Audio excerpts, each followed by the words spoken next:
como inferencia de tipos. Y el uso de tal información para asegurar que cada parte de un programa tenga un sentido bajo la regla del tipo de lenguaje, verificación de tipo. ¿Qué es esto? Inferencia de tipos.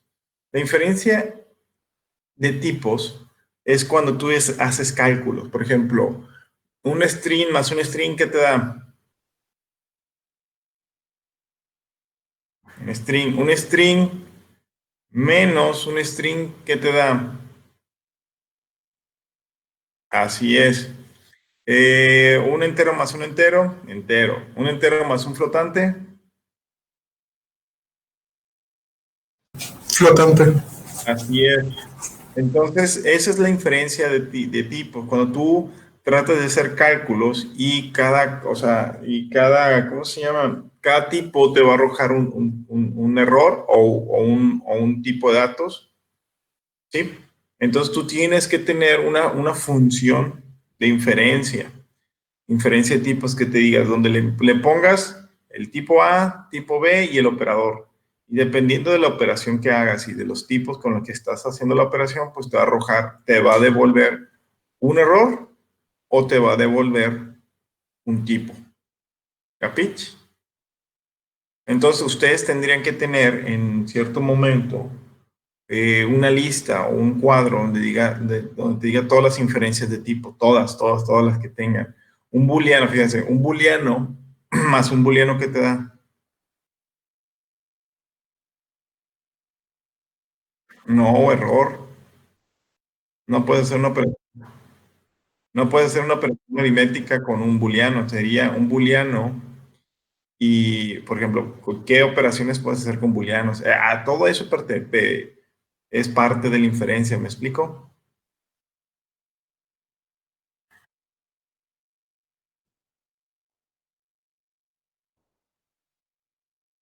Órale, pues sí, porque booleano es 0 o 1 al fin y al cabo, quién sabe, no sé, interesante.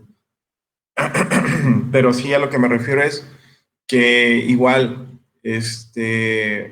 ahí les va, un entero mayor que un entero que te da.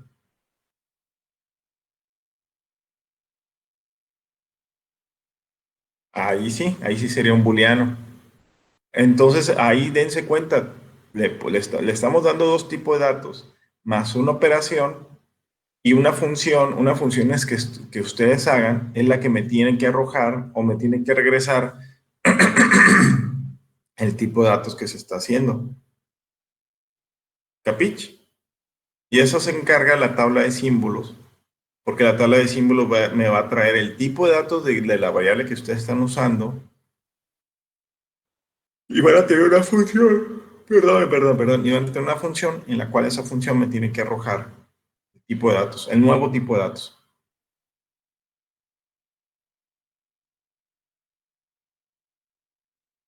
¿Ok?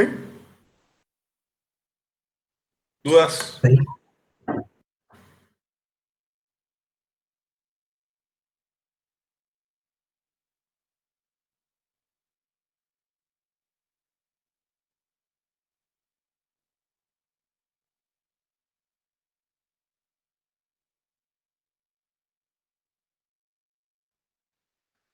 Ok, también, por ejemplo, te dice que la verificación de tipos. La verificación de tipos necesita esta parte, mira. Eh, Fíjese, la información de tipo, ya sea explícita o implícita, que esté contenida en declaraciones, se mantiene en la tabla de símbolos y se recupera mediante el verificador de tipo siempre que se haga referencia a los nombres asociados. ¿Qué es lo que qué pasa? Que ustedes van a tener un método que se llama getType o obtener tipo. Y como argumento de ese método es el lexema es el lexema de la entidad. ¿Qué quiere decir? Por ejemplo, aquí te habla un poquito de los tipos de declaraciones estáticas y dinámicas, estática o dinámica. Muchas veces lo puedes dejar abierto, lo puedes cerrar, pero al fin y al cabo te dice que todas las declaraciones, tus valores o lo que tú le asignaste en un valor, te los vas a dejar en la tabla de símbolos. De tal manera que cuando,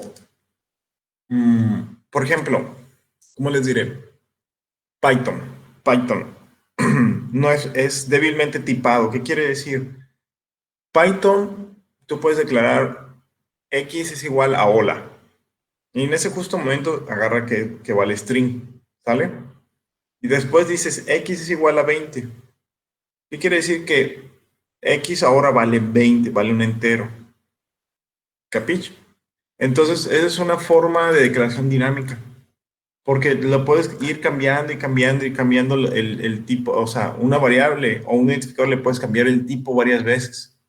No, no es lo mismo que en C. En C, si tú declaras una variable X como entera, siempre va a ser entero. Pero en unos lenguajes no. ¿Sí? Su declaración es dinámica, o sea, dependiendo de lo que le asignes el valor, es lo que va a agarrar como valor. Entonces, pero de todas maneras te dice que hay que tener actualizada, mire, la información de tipo, ya sea explícita o implícita, que esté contenida en declaraciones, se mantiene en la tabla de símbolos y se recupera mediante el bisrecador de tipo siempre que se haga referencia a los nombres asociados. O sea, ya sea Python o ya sea otro lenguaje que sea de declaración dinámica, este, siempre se va a guardar el tipo en la tabla de símbolos. ¿Ok? No sé qué lenguaje sean de ustedes, cualquier tipo de declaraciones estén manejando, pero tienen que tener en consideración que aunque sea débilmente tipado, ustedes van a tener que hacer referencia siempre, o sea, si cambia, o sea, si cambia el tipo, lo tienen que ir a cambiar a la tabla de símbolos.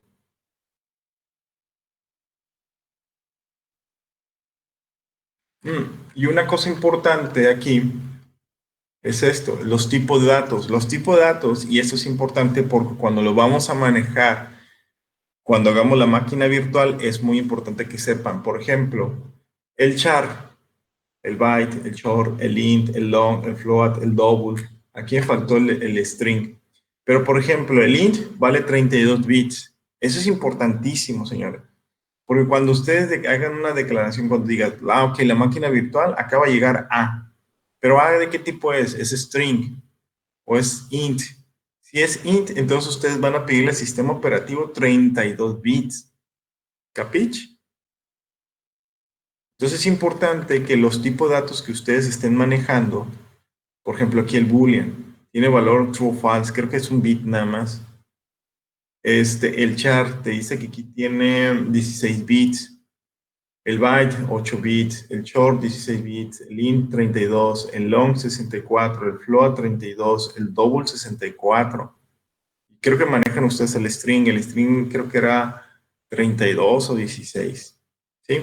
Entonces, eso es muy importante para cuando manejemos la máquina virtual, podamos apartar exactamente la memoria. Entonces, les pido ahí, no es de tarea, ¿no? Pero les pido, por favor, que sepan que los tipos de datos que ustedes están usando en la programación tengan una referencia. No sé, algo que tengan un archivo que tengan como referencia cuánto vale cada uno de sus datos, ¿no? Cuántos bits van a ocupar. Y eso lo vamos a ver más adelante, pero esa es una de las cosas, ¿no? Y aquí también te venía sobre arreglos, pero esta parte no interesa. Simplemente te dice que en un arreglo, que dices que, por ejemplo, aquí está, por ejemplo, la expresión A en su punto I. ¿Sí? Aquí lo que te dice es que tienes que hacer dos validaciones en la tabla de símbolos. Uno, para ver si A existe. Dos, para saber si A es un arreglo, si no voy a marcar el error. Y tres, perdón, son tres verificaciones. Y tres, que I sea un valor entero. Y fíjense, aquí los tipos de datos del nombre A e I se obtienen de la tabla de símbolos. Si A es de tipo arreglo y si I es de tipo integer. Entonces se determina que la subexpresión A en su punto I es correcta en tipo y tiene tipo real. ¿Me explico? Son ese tipo de validaciones que van a tener que hacer. Cada vez que encuentren una declaración, ver si la declaración es correcta, ver si la declaración ya no existe o no existe, y si existe, está en un ámbito diferente. Van a verificar también que si están haciendo una declaración con una asignación, que la asignación sea correcta, que sea una asignación con con el mismo tipo o compatibilidad de tipos, etcétera. Son muchas validaciones que tienen que hacer con la tabla de símbolos. Ahorita estoy tratando de comentárselas cuáles son, ¿ok? Y también decirles que los tipos de datos van muy ligados a la tabla de símbolos y ese tipo de datos es importante que también sepamos la cantidad de memoria que se usa por cada tipo de datos. Y listo, lo demás son enumerados y tipo de datos definidos por el usuario, etcétera, etcétera. Que ya les había dicho que no vamos a usar estas entidades, ¿no? Entonces, señores, acabamos de terminar la tabla de símbolos, la teoría de la tabla de símbolos. Déjenme ver si ahí tengo otra. Árboles de expresión, tabla de símbolos, operación, aquí hay otra.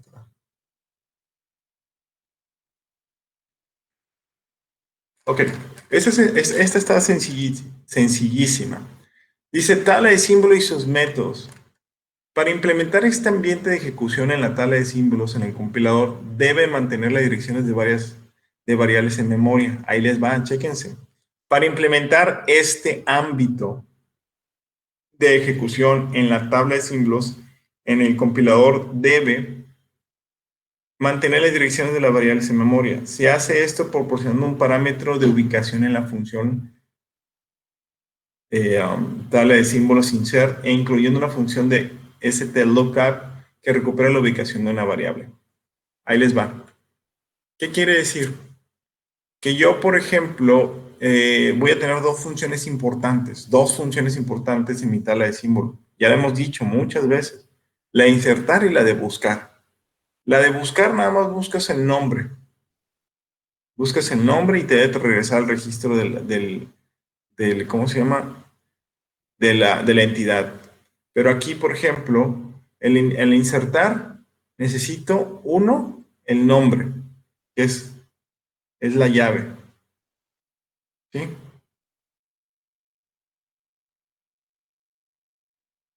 Entonces, la otra es el nombre y los datos aquí lo que está haciendo está metiendo datos del registro, pero en realidad es la llave y un objeto. Y ahorita se lo voy a comentar. Es la llave y un objeto y luego la búsqueda. Esos son los dos métodos principales. Dos métodos principales en una tabla de símbolos. ¿Sí?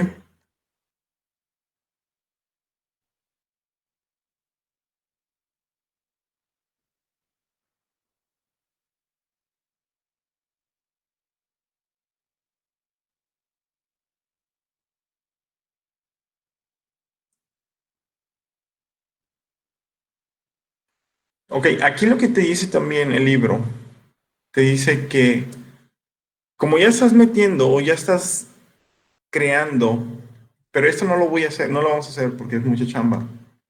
Te dice que cada vez que encuentres una variable y la vayas y la insertes a una tabla de símbolos, dice, cuando encontramos una variable en analizador semántico, ¿qué quiere decir? Que cuando yo encuentre una variable, una declaración, y la vaya a insertar a la tabla de símbolos, también debería de pedirle un espacio de memoria ¿cómo se llama?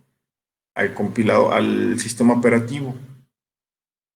Nunca lo había hecho porque, pero también podemos empezarlo a hacer, fíjense.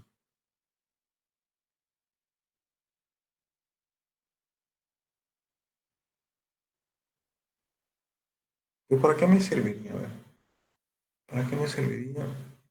Cuando inserte, le digo, sistema operativo, guárdame, apártame tanta memoria. Bueno, no. Ok, aquí lo que te dice que cuando se descubra eh, una variable, o una variable, sobre todo una variable en nuestro código, el analizador semántico debería de decirle al sistema operativo, ¿sabes qué? Me acabo de encontrar una variable, dame la dirección, dame un espacio de memoria. Y ¿se acuerdan que les dije que vamos a tener un campo que se llama dirección? Ese campo que se llama dirección, yo tengo que guardar la dirección inicial o la ubicación inicial en bits de de esa variable. ¿Sí? Entonces te dice, el iniciador semántico debe a su vez asignar direcciones a las variables cuando se hayan encontrado la primera vez. Eso se hace manteniendo un contador de ubicación de memoria estático que es iniciado con para la primera dirección. Punto, dice la dirección 0. ¿Sí? Entonces, en cualquier momento que se encuentre una variable, en una sentencia de lectura, una sentencia de asignación o una expresión de identificación, el iniciador semántico ejecuta el siguiente código y te dice, busca, aquí te dice, busca a tal atributo. Si lo encuentras, si no lo encuentras, entonces insertas en la tabla de símbolos, insertas en la tabla de símbolos la variable junto con la locación de dónde está ubicada la memoria. Y si no, entonces, si no la encuentras, entonces la insertas desde la, ¿cómo se llama? Desde la ubicación 0. Entonces, uno de los tales atributos que tienen un efecto sumamente importante sobre la tabla de símbolos es el ámbito de una declaración o la región del programa donde se declaró. Se aplica, es decir, donde las variables definidas por la declaración son accesibles. El ámbito suele indicarse mediante la posición de la declaración dentro del programa, pero también puede ser afectado por notaciones sintácticas explícitas o interacciones con otras declaraciones. Puede además ser una propiedad de las declaraciones de constante, tipo y procedimiento. Abordaremos las reglas de ámbito con más detalle dentro de poco. Bien, a ver, entonces, aquí lo que me dice el libro es algunas pequeñas reglas del momento de estar asignando espacios en la tabla de símbolos. Una es que debemos de buscar la manera de asignarle una dirección, un espacio de memoria. Dos, que si ya está ubicado, que si ya existe un nombre con esa misma variable, yo tengo que hacer unas funciones para ver si pertenecen al mismo bloque de código o no, para marcar o no marcar el error. También tengo que hacer verificación de tipos. Tengo que hacer inferencias de tipos. ¿Sí? Todo eso es lo que más o menos te dijo las diapositivas anteriores. Bien, hasta ahí, señores. ¿Alguna duda que tengan?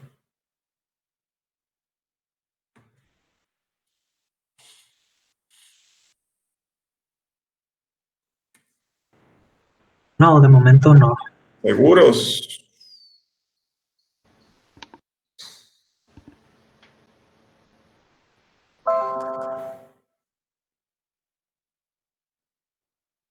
Ok, si alcanzan a ver en pantalla. Sí. Ok. Sí. La siguiente, o sea, documento que ustedes están viendo se llama validar en tabla de símbolos. ¿Qué es lo que van a validar en la tabla de símbolos? ¿Qué es lo que se va a validar? ¿Qué es lo que se va a validar? ¿Ok? Dice variables locales no repetidas. Las variables locales son las variables que se encuentran en el mismo ámbito,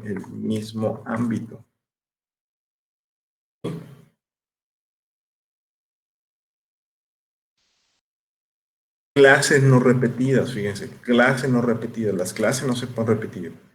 Herencia. La herencia es que exista la clase heredada, a heredar. Hasta ahorita, fíjense, llevamos variables locales no repetidas. ¿Qué quiere decir? Que yo tengo que validar que no se repitan nombres de variables en el mismo bloque. Clases no repetidas. Herencia, que exista la clase a heredar. Métodos repetidos. Aquí es importantísimo, fíjense, y eso no se los había dicho hasta ahorita. Métodos no repetidos, y eso lo voy a mencionar ahorita. Ahorita tocamos una clase, una media hora exactamente nada más de eso. Invocación. Validar que exista el método u objeto invocado. junto con sus argumentos.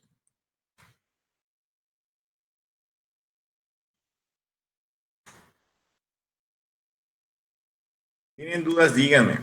Invocación. La invocación va a ser validar que existan el método u objeto invocado junto con sus argumentos. Por ejemplo, si yo estoy haciendo una invocación y le pongo x paréntesis 2, yo tengo que comprobar que x exista como método en la clase que se está invocando y que tenga como argumento un entero. Esto también está bueno. Validar existencia de variables. ¿Qué es validar existencia en variables? Que si ustedes están usando una variable, por ejemplo, int x es igual a más b, es comprobar que exista a y b, ¿no? Bueno, así. Es comprobar que exista a. ¿Sí? Bien, 3. Validar ámbitos. Pues lo validar ámbitos es sumamente importantísimo. O sea, ¿ok? Validar ámbitos. Validar asignaciones y declaraciones en for, condicionales, cualquier lugar donde se use un ID.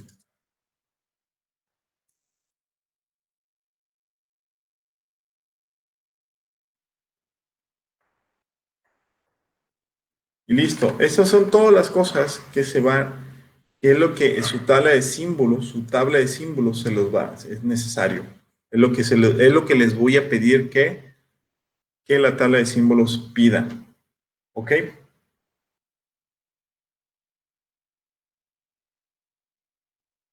Es mucho, señores, es mucho. Es validarlo, variables locales no repetidas, clases no repetidas, herencia, métodos no repetidos, invocación, validar existencia de variables, validar ámbitos, validar asignación y declaraciones en for, condicionales, etc.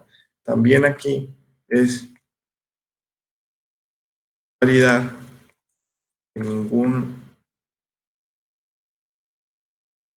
miembro,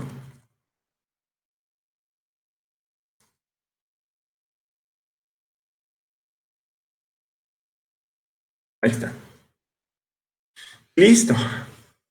Ok, aquí, por ejemplo, métodos no repetidos. ¿De qué se trata esto? ¿De qué se trata métodos no repetidos?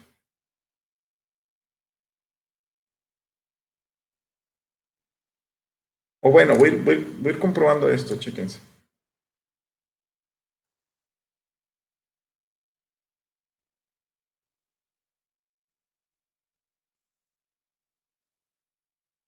¿Alcanzan a ver la pantalla?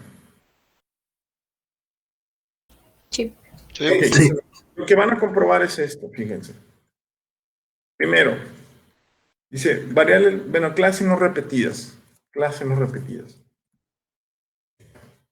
¡Pum! Error. El espacio de nombre de librería ya contiene una definición para alumno. Ok, alumno 2. Luego dice herencia, que existe una clase heredar. Si yo le pongo punto, ser vivo,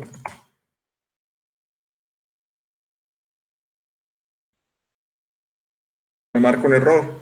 El nombre de tipo de espacio de nombre ser vivo no se encontró. Falta una directiva using. O, y aquí como opción te dice,